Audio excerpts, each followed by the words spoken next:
Today, let us have a brief discussion on female reproductive cycle. Now, it is also called menstrual cycle.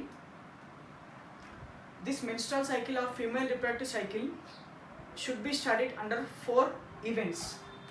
Now, what is the main master gland which is regulating the menstrual cycle is, that is hypothalamus.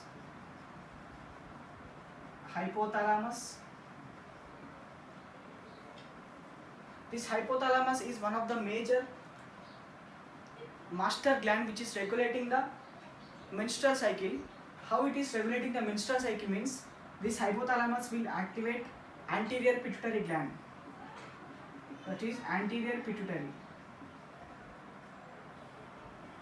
Whenever the anterior pituitary gland is stimulated, it will release certain hormones like FSH, LH, and whenever it is stimulated, it will show its action on ovaries. And ovaries, whenever the ovaries are stimulated, then it will result in formation of primary follicles, secondary follicles, and Graafian follicles, etc. And this ovary will stimulate the uterus. In this way, the menstrual cycle should be studied at the event of hypothalamus, at the events of anterior pituitary, and the events of ovary, and the events of uterus.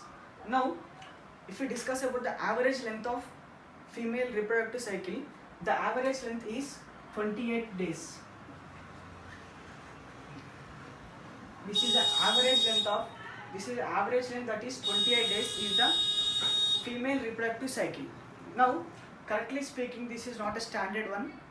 The standard length of female reproductive cycle is between 21 days to 35 days.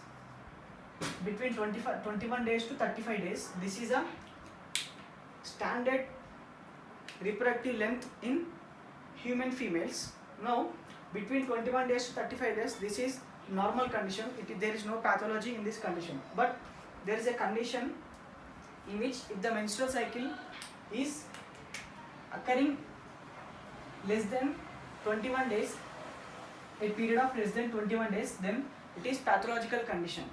This condition which is occurring in less than 21 days is called oligomenorrhea.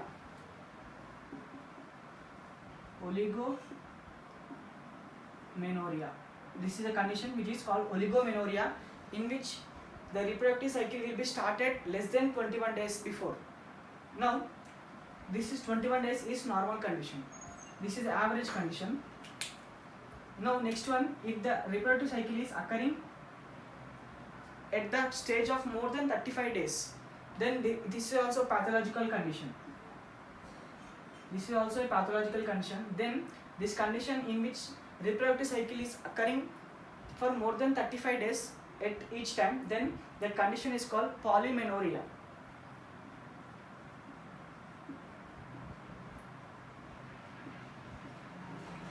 This is a condition in which if reproductive cycle will be started in less than 21 days, that is called oligomenorrhea.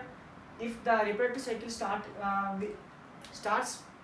at the event of 28 days, then it is called normal reproductive cycle. If the reproductive cycle starts at more than 35 days in 1 month, then it is called polymenorrhea. These are the two pathological conditions which results in abnormalities in female reproductive cycle.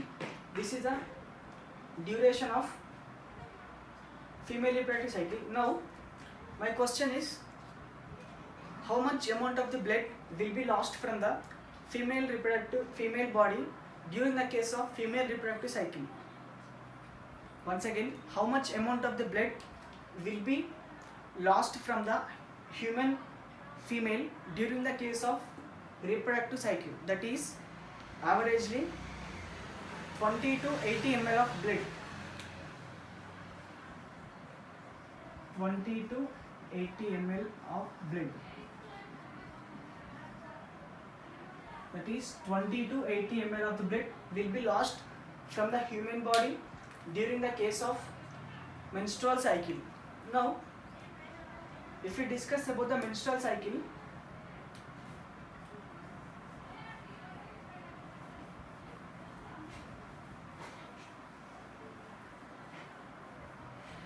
Before discussing about the menstrual cycle, let us discuss about the structure of hypothalamus, not in briefly. This is the hypothalamus. This is the pituitary gland. These are mammary bodies. And this is anterior pituitary and this is posterior pituitary. Now, on surface of hypothalamus there are special nuclei or special neuron,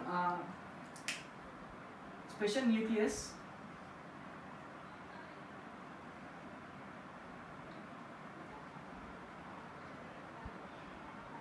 This special type of nucleus is called arcuate nucleus.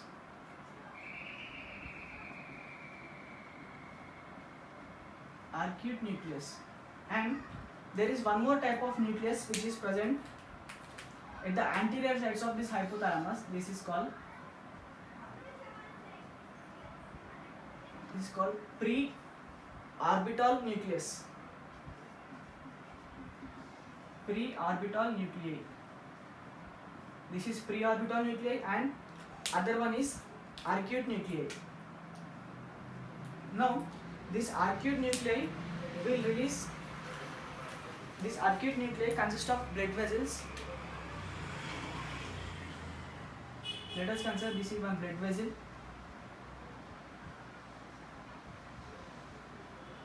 This is one type of the blood vessel which is entering from the arcuate nuclei into the anterior pituitary. Now there is special type of chemicals which are released from the arcuate nucleus.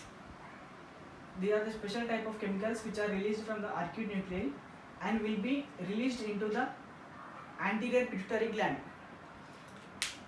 and it is taken up by the anterior pituitary gland, and after taking that anterior pituitary gland it will activate the cells of anterior pituitary gland and it releases two types of hormones.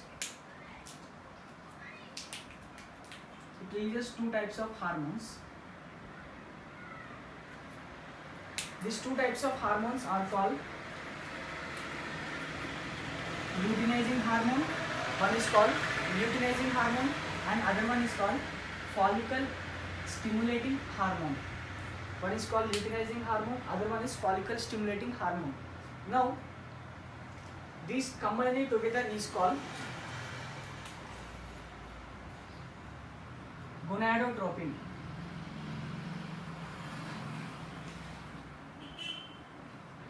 This combined together is called gonadotropins. Now these LH, FSH will play important role in the menstrual cycle regulations. Now let us consider this is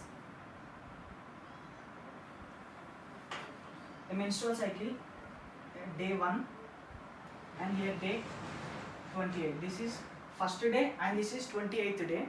In between this is the 14th day.